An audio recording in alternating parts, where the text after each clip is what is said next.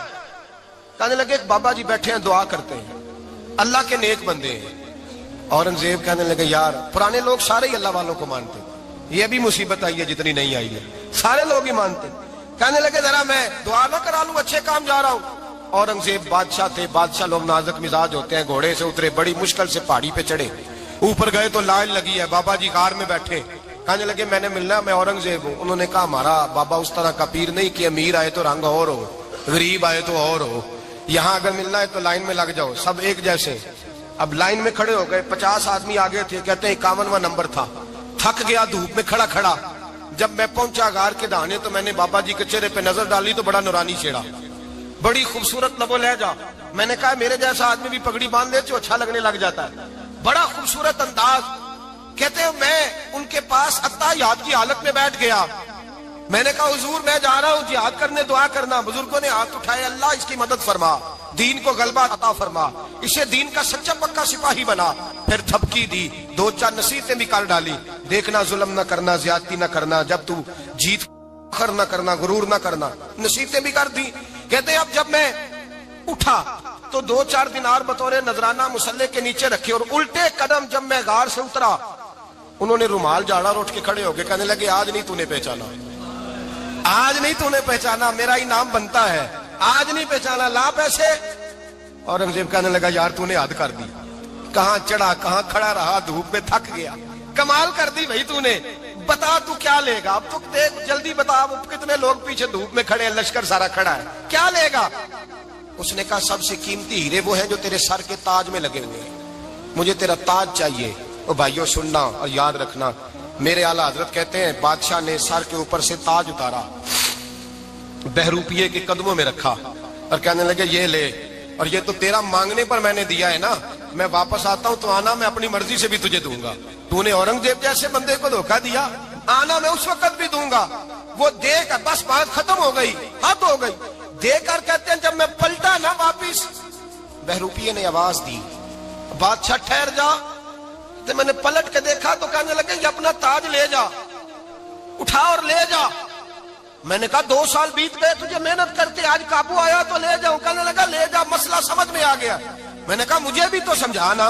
تو کہتے ہیں وہ پھوٹ پھوٹ کے رویا، اس کی آنکھیں برس پڑی، سیلاب کی طرح آنسو بہ نکلے، تڑپا اور رو کے کہنے لگا بادشاہ میں نے جھوٹ موٹ رسول اللہ کی غلامی اختیار کی تھی، جھوٹ موٹ کی داڑھی، جھوٹ موٹ کی پگڑی، جھوٹ موٹ کا فقر، میں نے جھوٹ موٹ نبی پاک کا لباس پہنا ہے، تو تیرے جیسے بادشاہوں کے تاج میرے قدموں میں آ گئے ہیں۔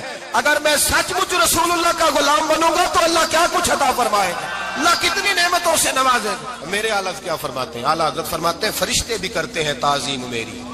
کون جی؟ اللہ۔ ایسا عقیدہ بھی کم ملے گا جو بریلی کے امام کا عقیدہ ہے، ایسا بھی کم۔ کہتے ہیں فرشتے بھی کرتے ہیں تعظیم میری، کیوں؟ فرمانے لگے فدا ہو کے ان پر یہ عزت ملی ہے، فدا ہو کے ان پر یہ۔ حضرت سلمان فارسی گورنر تھے، کھانا کھا رہے تھے، دسترخوان بچھا تھا، رسول پاک صلی اللہ علیہ وسلم کا فرمان ہے روٹی کا لقمہ دسترخوان پہ گرے اٹھا کے کھا لو، اللہ تمہاری بخشش فرما دے گا۔ دسترخوان صاف ہوتا ہے، روٹی، بڑے گورنر تھے آپ، بڑے بڑے سفیر بیٹھے تھے، وزیر بیٹھے تھے، روٹی کا لقمہ گر گیا۔ آج تو لوگ فیشن میں عزت ڈھونڈتے ہیں نا، وقار ڈھونڈتے ہیں کہ میں جدید دنیا کے ساتھ مل جاؤں، میں معاذ اللہ لڑکی لڑکے کٹھے بٹھا کے منگنی کروں تو میں ماڈرن شمار ہو جاؤں گا، میں بڑے بڑے ڈھول بجاؤں تو ماڈرن بنوں گا، میں اگر مہندی پہ سارے تماشے کر ڈالوں تو میں ماڈرن ہوں۔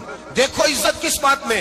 حضرت سلمان فارسی روٹی کھا رہے تھے، سفیر وزیر نہ جانے بڑے بڑے لوگ بیٹھے تھے، کھانا کھاتے کھاتے لقمہ گرا دسترخوان پہ، حضرت سلمان فارسی نے سمیٹا، منہ میں رکھا، پھر انگلی مار کے دسترخوان صاف کیا۔ ایک صحابی کان میں کہنے لگے سلمان کیا کر رہے ہو، کیا کر، آپ گورنر ہے، سوچئے تو صحیح، یہ لوگ کیا کہیں گے دنیا دار کے، مسلمانوں کو روٹی نہیں ملتی، اٹھا اٹھا کے کھا رہے۔ کان میں بات کی، کان میں۔ حضرت سلمان فارسی کان میں جواب دے سکتے تھے، کہہ سکتے تھے نہیں ایسے ہی کرنا ہے، انہوں نے کان میں بات کی، لیکن جناب سلمان فارسی اعلیٰ اعلان بولے کہنے لگے ان 4 5 6 دنیا داروں کے لیے میں اپنے نبی کا طریقہ چھوڑ دوں, اپنے رسول کی سنت چھوڑ دوں؟ یہ 4 5 دنیا داروں میں کھجوریں اتارتا تھا, نوکریاں کرتا تھا. یہ جو میرے سر پر عزت کے بال ہیں یہ محمد عربی کے اگائے ہوئے ہیں, رسول اللہ کے اگائے ہوئے ہیں. اور بھائیو حد ہو گئی. حضرت بلال رضی اللہ تعالیٰ, حضرت بلال آئے جناب عمر سے ملنے. کیسے وہ کس ربی آئے تو عمر خاطر میں نہ لائے, پر بلال حبشی دروازے پہ داخل ہوئے تو فاروق اعظم نے کرسی چھوڑ دی, ہاتھ باندھ کے کونے میں کھڑے ہو گئے. کالا رنگ ہے, نام بھی لکھنا نہیں جانتے, زمانے میں تعارف کوئی نہیں. حضرت عمر نے ہاتھ باندھا ہے. لوگ کہنے لگے عمر تو کیسے ہو, کس طرح سے نہیں ڈرتا, یہ کون آ رہا ہے جس کے لیے تیرا اتنا استقبال ہے؟ حضرت عمر کہنے لگے چپ کر جاؤ, اس کی بات نہ کرنا, اسے آنے دو, اسے آنے دو, اس کی بات نہ چھیڑنا. حضرت سیدنا بلال آئے, کہنے لگے امیر المومنین کیا کر رہے ہو؟ فرمایا نہیں چپ کر یار. بازو پکڑا, اپنی کرسی پہ بٹھایا. حضرت بلال کہنے لگے حضور میں غلام ہوں, مجھے تو طریقے بھی نہیں آتے ان کرسیوں پہ بیٹھنے کے, میں تو غریب ماں کا بیٹا, غلام باپ کی اولاد, سلیقہ, یہ آپ کیا کر رہے ہیں؟ تو حضرت عمر کہنے لگے بلال تھا تو غلام ہی, پر جب سے مصطفیٰ کا غلام بنا ہے تو ہمارا امام بن گیا ہے, اب تو امام ہے رسول اللہ کی امت کا. فرمایا وہ مجھے دن یاد ہے جب مکہ فتح ہوا تھا, بت ٹوٹ گئے تھے, بڑے بڑے سردار تھے, اور میرے نبی نے فرمایا بلال سے کہو کعبے کی چھت پہ چڑھ کے اذان دے. تو لوگوں نے کہا حضور یہ سارے جل گئے ہیں, کسی اور کی ڈیوٹی لگا دے. حضور نے فرمایا چپ کرو, بدر میں مار کھا کے اذان پڑے تو بلال, احد میں پتھر برسے اذان پڑے تو بلال, تپتے صحراؤں میں پڑے تو بلال, ہر جگہ مار کھائے تو بلال. اور آج اگر اللہ نے عزت دی ہے تو میں لوگوں کو دیکھ کے بلال کو عزت نہ دوں؟ میں بتانا چاہتا ہوں کہ رسول اللہ کی غلامی میں عزت ہے.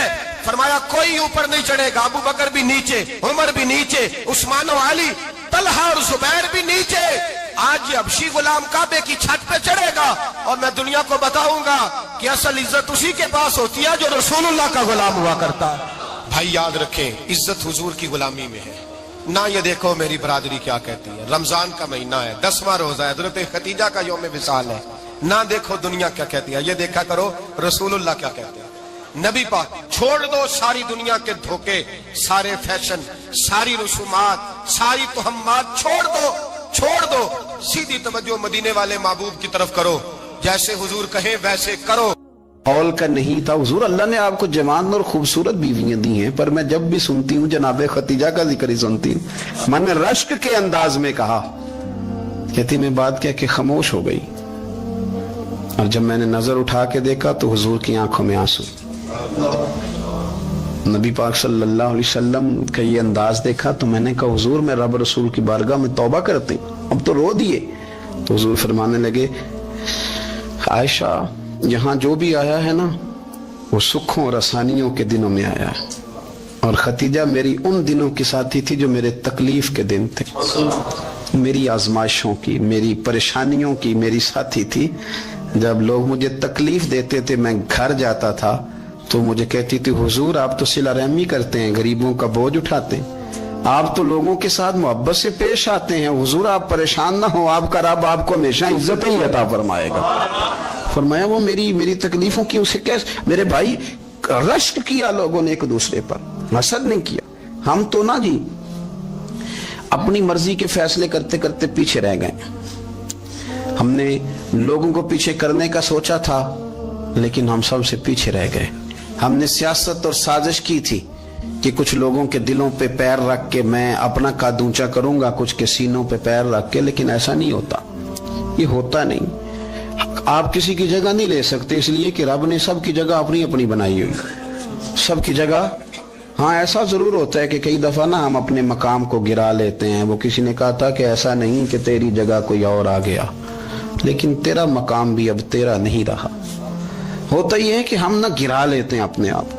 اگر ہم رشک کا ماحول پیدا کریں, رشک کا, اور ہم کہیں کہ کیا بات ہے میں بھی سفر کروں گا, اس جانب جاؤں گا, بجائے یہ کہنا کہ فلاں آدمی بڑا آگے نکل گیا ہے, یہ کر کے نکل گیا ہے, وہ کر کے نکل گیا ہے, یہ کہنا کہ یار میں بھی رب کریم کی اس مدد کو تلاش کرتا ہوں جس کی برکت سے اللہ نے اس پر فضل فرمایا. امام غزالی فرماتے ہیں 3 لوگوں میں حسد زیادہ ہوتا ہے, بغض زیادہ پیدا کر لیتے ہیں. اب چونکہ مضمون ہے تو ساری بات کھول کے ہی کرنی پڑے گی نا.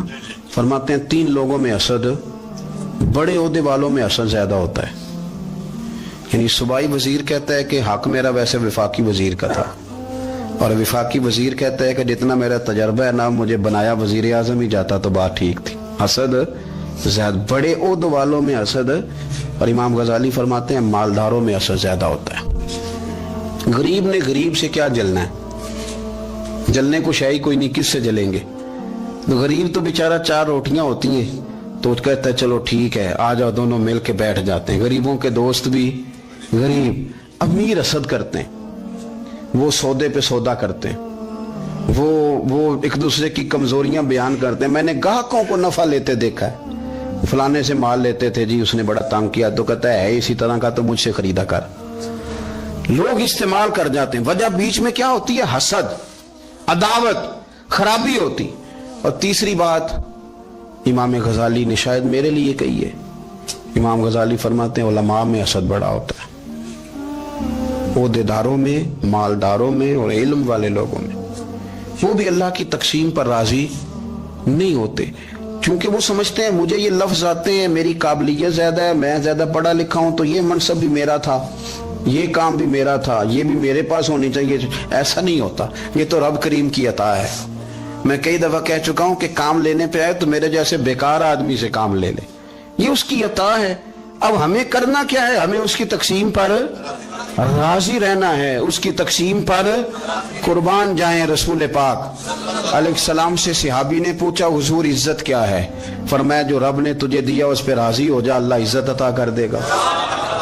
قناعت کر، جو اللہ نے تجھے دیا اس پر قناعت کر، اللہ تجھے عزت دے دے گا. حضور ذلت کیا ہے؟ فرمایا لوگوں سے لالچ نہ رکھنا، تو ذلیل ہو جائے گا. لالچ نہ کر. تیزی کے ساتھ پروموٹ ہوتی ہیں چیزیں، ہمیں سازش کرنی آتی ہے. ہمارا خیال ہوتا ہے کہ میں نے دوسروں کے پیسوں پہ کاروبار کرنا ہے، ہمارا خیال ہوتا ہے کہ پالٹی ڈال کے روٹی کھانی ہے، ہمارا خیال ہوتا ہے کہ کسی بندے کو کس طرح استعمال کرنا ہے. یاد رکھ لینا، کبھی بات نہ بھولنا، جو لوگوں کو استعمال کرنا چاہتا ہے وہ ساری زندگی استعمال ہوتا رہتا ہے. جو کسی شخص کو کسی مقام پر رسوا کرنا چاہتا ہے اپنی عزت بچا نہیں پاتا. جو آدمی لوگوں کو حقیر جانتا ہے اللہ اسے کبھی عزتیں عطا نہیں کرتا، وہ گڑھوں کے اندر گرتا چلا جاتا ہے. یاد رکھیں جو عزتیں دینی شروع کر دے رب اسے باعزت بنا دیتا ہے. جو پیار کرنا شروع کر دے معاشرے میں لوگ اس سے پیار کرنے لگ جاتے. جو کسی دیکھیں اگر ہم وہاں سے مانگے جہاں سے سب کو ملتا ہے تو پھر بندوں پر اتنی نظر رکھنے کی ضرورت باقی رہتی نہیں ہے. ادھر دیکھیں رشک کریں گے تو لالچ سے بھی بچیں گے، حسد سے بھی بچیں گے. بخاری مسلم میں حدیث ہے، حضرت ابو ہریرہ رضی اللہ تعالیٰ عنہ کہتے ہیں حضور کی بارگاہ میں حاضر تھے تو کچھ غریب لوگ حاضر ہوئے، غربا. انہوں نے عرض کی یا رسول اللہ صلی اللہ علیہ وسلم ایک گزارش کرنے آئے. حضور نے فرمایا کہو. یا رسول اللہ امیر تو ہم سے آگے نکل گئے. حضور نے فرمایا کس بات میں؟ عرض کی حضور نمازوں میں نہیں ہم گزرنے دیتے، اتنے نفل وہ پڑھتے ہیں اتنے ہم بھی پڑھ لیں گے. صحیح بتانا صحیح. آج کل یہ نمازوں کا مقابلہ بھی ہے کہ نفل میں نے زیادہ پڑھنے، عبادت میں نے. ہمارے اصحاب رحمت اللہ علیہ فرمایا کرتے تھے آستانوں پہ گدی نشینوں کا تو رولا ہوتا ہے، اللہ اللہ کرنے کا رولا نہیں ہوتا. یہ تو شور ہوتا ہے کہ سجادہ میں ہوں سجادہ، اور سب نے کوئی نہ کوئی کہانی سنائی ہوتی. کہتے نہیں ابا جی مجھے کہہ گئے تھے کان میں. دوسرا کہتا نہیں مجھے لکھ کے دے گئے تھے. تیسرا کہتا تمہیں تو پتہ ہی نہیں، تم تھے ہی نہیں، عمرے پہ تو میرے ساتھ گئے تھے. جو میرے ساتھ ان کا معاہدہ ہوا وہ خانہ کعبہ میں ہوا ہے، لہذا میرا پہلا نمبر ہے. سب کے پاس کوئی نہ کوئی معاملہ ہوتا ہے. یہ سارے کام کوئی ضروری نہیں. ضروری کیا ہے کہ وہ جو کہتے تھے کرو، جس نے سب سے زیادہ کر کے دکھایا وہ زیادہ جانشین ہے. وہ زیادہ جانشین ہے جس نے زیادہ کر کے دکھایا. معاملہ تو یہ ہے کہ اس رستے پہ کس نے چلنا ہے. لوگ تو سجادہ نشینی سے بھاگا کرتے تھے، بھاگتے تھے. حضرت ابو بکر صدیق رضی اللہ تعالیٰ عنہ کا وصال ظاہری ہوا تو حضرت عمر خلیفہ بنے. تیسرا دن تک خلیفہ بنے ہوئے. 2-3 چھوٹی بچیاں آ گئیں. چاچا جان آپ خلیفہ بنے؟ فرمایا ہاں. چلو پھر عصر کے بعد ابو بکر ہمارے گھر جاتے تھے. فرمایا پتر تمہارے گھر کیا ہے؟ کہنے لگی ہم یتیم ہیں، ہمارا بھائی کوئی نہیں. ابو بکر روز عصر کے بعد آتے تھے، ہماری بکریوں کا دودھ دھو کے ہمیں دے جاتے تھے. کچھ بیچ کے گزارا کر لیتی تھی، کچھ پی لیتی تھی.